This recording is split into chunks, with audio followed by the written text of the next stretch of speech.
Messieurs, entre-temps, entre notre dernier épisode, encore plus, hein, je dirais même depuis notre épisode, mon épisode du Salon de Mio, revue de presse disponible tous les jeudis matins, là où vous écoutez ce balado, il y a des joueurs de la LNH qui ont été payés. Hein, ils ont eu des beaux petits contrats. Le dossier Kirby Dach est finalement terminé avec les Canadiens de Montréal, finalement, avant même d'arriver à la fameuse date d'arbitrage qui était le 30 juillet, hein, un affaire de même. Là. Oui. Alors, on trouve un terrain d'entente. C'est un contrat d'une saison, d'une valeur de 3 600 000 $. Je n'ai même pas besoin de vous dire en moyenne, puisque c'est un an. Alors, messieurs, à la lumière de ce nouveau contrat qui est signé maintenant par Kirby Dach avec les Canadiens, c'est quoi vos impressions par rapport au contrat, tant la durée que le montant qui a été accordé finalement? Je pense que le risque est à peu près zéro. Tu sais, je pense que s'il y a une chose qu'on peut retenir de ce contrat-là, c'est que c'est un contrat avec zéro risque. Dans le fond, Kirby Dach sacrifie $1 million pour être assuré d'avoir un salaire, peu importe où il joue la saison prochaine. On évite l'arbitrage, ce qui est souvent des fois, ce qui n'est pas toujours le fun pour les joueurs et les équipes d'arriver à cette étape-là pour essayer d'avoir un nouveau contrat. On évite tout ça. Si Kirby Dach peut rester en santé, je me demande à quel point il pourrait faire de l'argent l'année prochaine, que ce soit à Montréal ou ailleurs. Ben, écoute, hein, je pense qu'il y a une certaine partie de pari avec là aussi. Tu sais, c'est un an, donc l'année prochaine, tout dépendant de la saison qu'il connaît. Il y a quand même du upside dans son cas. L'arbitrage, je pense que c'était notre confrère de TVA Sport, Nick Cloutier, qui nous avait sorti comme quoi si c'était pas si ça ne rencontrait pas le 4 500 000, je crois que c'était le montant qui était visé. Il serait tout simplement devenu agent libre sans restriction. Attends, en fait, c'est un petit peu plus compliqué que ça. Si ça dépassait, je pense que c'est 4,8. OK, c'est ça, c'était 4,8. Si ça dépassait 4,8, le Canadien avait l'option de refuser de donner ce contrat-là. Il serait devenu, juste pour clarifier. Mais, puis écoute, je rebondis vite sur le contrat de Dach. Pour moi, le vrai truc qui est important, c'est le fait que c'est à un volet. C'est un peu ce qui avait été le problème dans l'offre qualificative à 4 millions. 3,6, mais c'est sûr d'avoir un contrat à un volet. Pas certain de comprendre pourquoi il tenait absolument à un volet, parce que je vois aucun monde dans lequel Dach aurait joué à Laval cette année. Parce qu'encore une fois, je trouve ça important de le rappeler. EA Sports ont un peu tout fucké vos cerveaux, là, mais un volet et deux volets n'ont aucune incidence sur le balotage. Kirby Dach ait un contrat à un volet ou à deux volets, il y aurait eu à passer par le balotage pour retourner dans la Ligue américaine. Et écoute, entre vous et moi, j'ai l'impression que si Kirby Dach, même si ça va vraiment pas bien, même si le Canadien se ramasse à le renvoyer au balotage, là, il y a une équipe qui aurait pris Kirby Dach. Je ne vois aucun monde dans lequel Kirby Dach ne serait pas réclamé, même à 4 millions. Fait que écoute, si ça y achète de la sécurité, de la tranquillité d'esprit, tant mieux pour lui. Mais j'ai de la misère à comprendre pourquoi il tenait absolument. Écoute, je pense qu'il aurait été mieux de prendre 4 millions, mais pour 400 000, c'est une différence quand même. Considérant l'ampleur du contrat, c'est relativement négligeable pour s'assurer de certaines sécurités, c'est ce qui est important pour lui. Tant mieux que ce soit réglé, pas besoin d'aller devant l'arbitre. On sait que des fois, ça vire un peu tout croche quand on se ramasse devant l'arbitre. Jeremy Swayman pourrait vous en passer un papier. C'est une bonne chose que ce soit réglé. Puis, Kirby Dach est à un an d'autonomie complète. Dernière chance à Montréal. J'ai l'impression que ça fait 3 ans qu'on dit que c'est dernière chance à Montréal, mais là, c'est vraiment dernière chance de prouver qu'il mérite de rester à Montréal au-delà de la présente saison. Contractuellement, je pense qu'on est capable d'assumer assez aisément que c'est la dernière chance. Donc, c'est ce qui se passe avec Kirby Dach. Puis là, bon, Canadien a toujours ses autres dossiers à régler, toujours avec Zachary Bolduc et Arbor Xhekaj. Est-ce qu'on... écoutez, petite mention 30 secondes, est-ce qu'on s'attend à voir un dénouement d'ici peu ou à quoi on s'attend? C'est souvent une période morte en ce moment dans la NH. Là. C'est souvent le moment où est-ce que ça se calme un petit peu. Les deux gars n'ont pas d'arbitrage, fait que il n'y a pas de raison d'accélérer le processus tant que ça. Moi, je ne serais pas surpris que ça aille jusqu'au mois d'août, comme je ne serais pas surpris que ça se règle maintenant non plus, là, mais il y a moins une urgence de régler ces dossiers-là qu'il y en avait avec Dach. Je ne serais pas surpris que Xhekaj, ça se règle juste milieu où, là. En plus, j'ai tellement l'impression qu'il n'est pas compliqué ce contrat-là. Là. Tu lui donnes un an comme 1,5, puis on réévalue ça dans un an. Là. Il me semble que celui-là, il est particulièrement simple à régler. Bolduc, c'est Guillaume Lefrançois qu'on a reçu sur le show il y a un petit moment de ça quand même déjà, qui rapportait ça cette semaine, comme quoi on évalue 2 scénarios en ce moment. Un contrat de 5 ans ou un contrat de 2 ans. J'ai l'impression que 2 ans fait plus de sens pour tout le monde ici. Je pense qu'il y a juste le temps de laisser se prouver, le fait qu'un contrat de 2 ans le ramènerait à l'autonomie avec restriction. J'ai l'impression que ça va tourner un peu autour de ça, le 2 ans. Écoute, si Dak a eu 4 millions, j'ai envie de dire que Bolduc pourrait avoir 4 millions aussi. Il me semble qu'il y a quand même une logique 2 ans, 4 millions. Puis je pense que ce serait quelque chose qui aurait de l'allure pour tout le monde. J'ai hâte de voir du coup ça va donner, mais tu sais, c'est des dossiers vraiment mineurs. Il n'y a rien qui indique qu'il va avoir le moins de problèmes à régler ces 2 dossiers. Puis surtout que ces 2 gars-là, Kirby Dach et Zachary Bolduc, on dirait qu'ils sont tout le temps pas loin l'un et l'autre, là, que ce soit sur la glace ou peu importe dans les questions de salaire. Là, on dirait que c'est comme 2 joueurs un peu avec un parcours similaire, un peu dans le sens qu'on essaie de trouver vraiment le moyen d'arrondir leur jeu un peu plus puis de faire en sorte qu'ils soient un peu plus polydimensionnels un peu puis d'essayer d'inclure peut-être un côté nouveau dans ce qu'ils peuvent apporter sur la patinoire. Puis j'ai hâte de voir ces 2 gars-là ensemble sur une saison complète. Là. Et là, j'en demande beaucoup considérant Kirby Dach. On se rappelle que c'est pas souvent facile non plus. Mais si ce gars-là joue une saison complète, ramasse quoi? Quinzaine de buts, 40-45 points.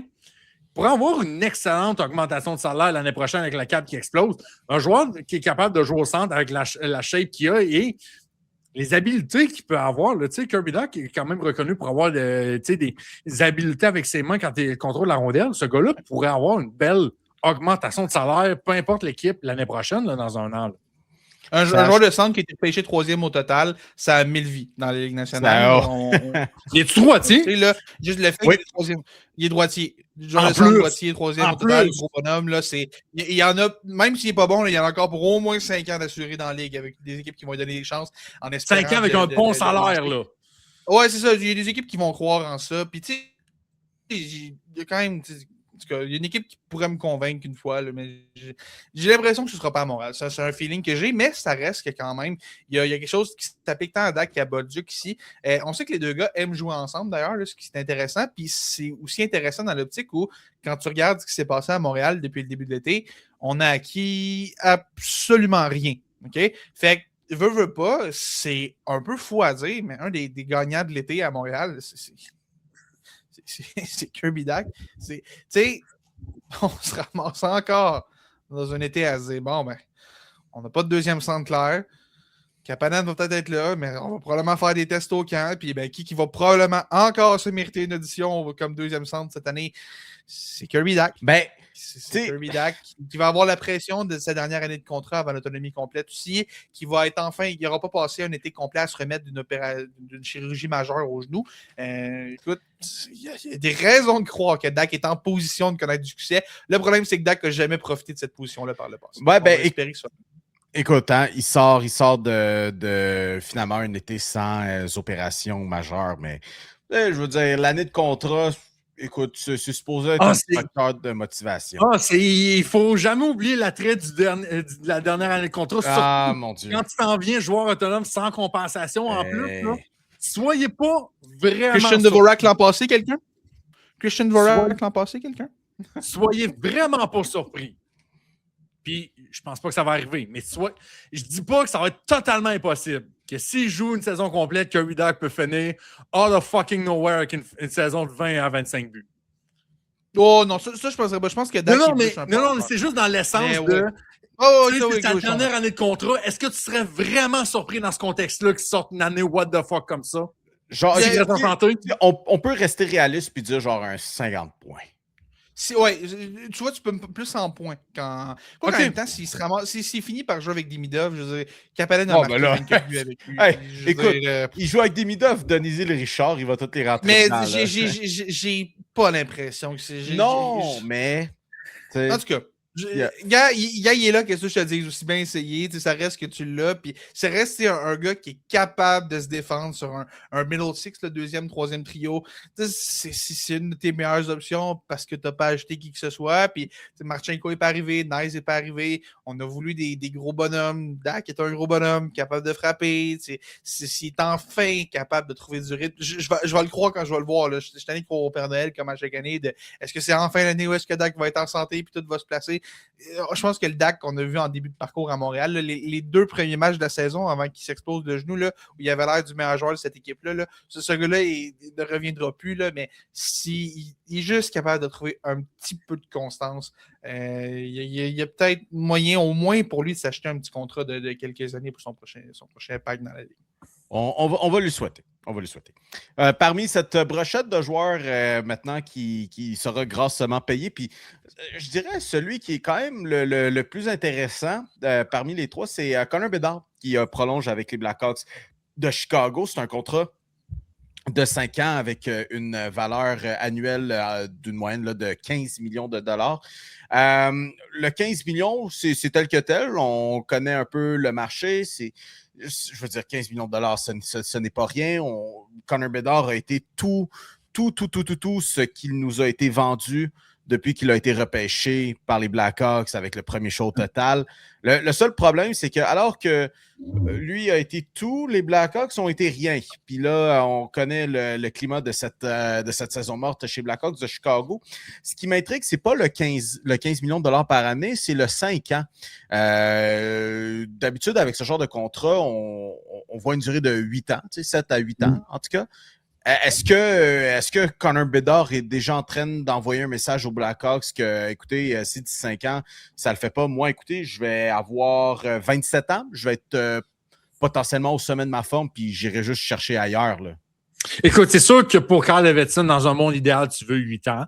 Mais comme Félix l'avait déjà soulevé la semaine dernière ou il y a 2 semaines, c'est un gars qui vient de se péter 2 épaules, bien comme du monde dans l'espace d'1 an, puis tu sais, quand même des blessures assez importantes un peu. Est-ce que peut-être ça fait en sorte que du côté de Chicago, on s'est dit peut-être 8 ans, c'est peut-être un petit peu trop en commitment là-dessus, mais 15 millions, tu peux quasiment sortir un argument que c'est quasiment une aubaine. Là. Tu sais, dans 5 ans, là, à sa dernière année de contrat, là, 15 millions, ce sera rien pour lui. Là. Ouais. Puis écoute, là, il y a encore le fameux qui est sorti parce que c'est Mark Lazarus de The Athletic qui a sorti ça. Le fait qu'il a signé à moins long terme pour acheter plus de flexibilité à son équipe et blablabla. Là. La réalité, là, c'est que ce contrat-là amène Connor Bedard à l'autonomie complète. La réalité, c'est que Connor Bedard a une clause de non-mouvement complète à sa dernière année. Puis la réalité, là, c'est que si dans 3 ans et demi, les Blackhawks ne sont pas une confirmation de Connor Bedard qui va signer un nouveau contrat avec l'équipe, c'est ciao bye pour lui. C'est aussi simple que ça. Il est exactement dans la même situation que Quinn Hughes était, que Brady Tkachuk était. À un moment donné, ces gars-là, c'est bien beau, mais si tu n'as pas de confirmation que ces gars-là vont être là à long terme, tu vas les échanger. La question, c'est pas est-ce que Connor Bedard se donne une porte de sortie dans 5 ans. La vraie question, c'est est-ce que Connor Bedard se donne une porte de sortie dans 3 ans et demi? Et la réponse à ça, c'est oui. C'est Connor Bedard, oui, c'est toujours beau, là. Quand la signature du contrat est faite, là, il a signé à court terme parce qu'il pense au bien de l'équipe, puis il ne veut pas vautrer l'équipe de mauvais contrat. Non, c'est jamais. Quand un gars signe à court terme, sauf de très, très, très rares exceptions, là, disons un Ovechkin en fin de carrière qui signe 1 an puis qui attend enfin pour voir qui a signé. Mais tu ne signes pas un contrat de 5 ans à 15 millions par année qui t'amène direct à l'autonomie complète pour le bien de ton équipe. Là, on va arrêter de me prendre pour une valise ici. Là. On a fait ça parce que Connor Bedard veut se donner une porte de sortie éventuellement si les Blackhawks continuent à être mauvais. Je ne dément pas de ça. Puis imagine, quand lui va se ramasser à négocier avec Chicago ou une autre équipe sur le marché des joueurs autonomes, un Connor Bedard à 27 ans comparativement à un Connor Bedard à 29 ans, combien ça va rapporter sur le marché dans 5 ans, ça là? En 2031, ça va être cave comment ce gars-là va faire exploser la banque si il continue à être le joueur qui a prouvé avant sa blessure la saison dernière. Là.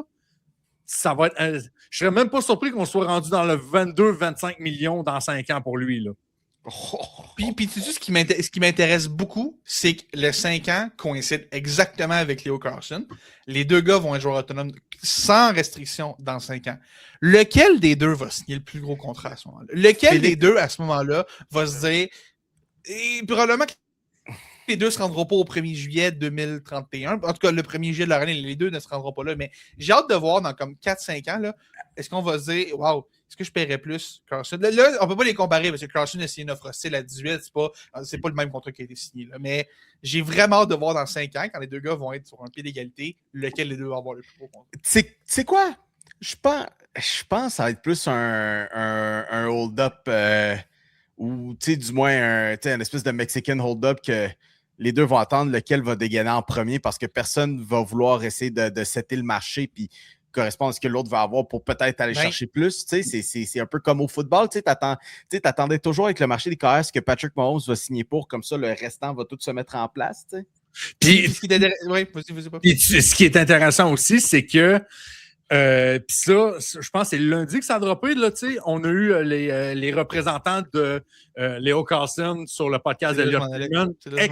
Gros move de Elliott Freeman et Carl Bukowskis d'avoir reçu ça, qui ont parlé en profondeur un peu de la négociation là, puis toute la relation de Leo Carlson, puis tout ça. Puis ce qu'il disait, un des points qu'il disait, c'est que Connor Bedard était le dossier que les deux surveillaient pour Leo Carlson. Puis pour moi, je peux sortir la même logique pour qu'est-ce que Connor Bedard et Macklin Celebrini. Les deux vont s'affronter l'un et l'autre. Là, Chicago a cligné les uns en premier.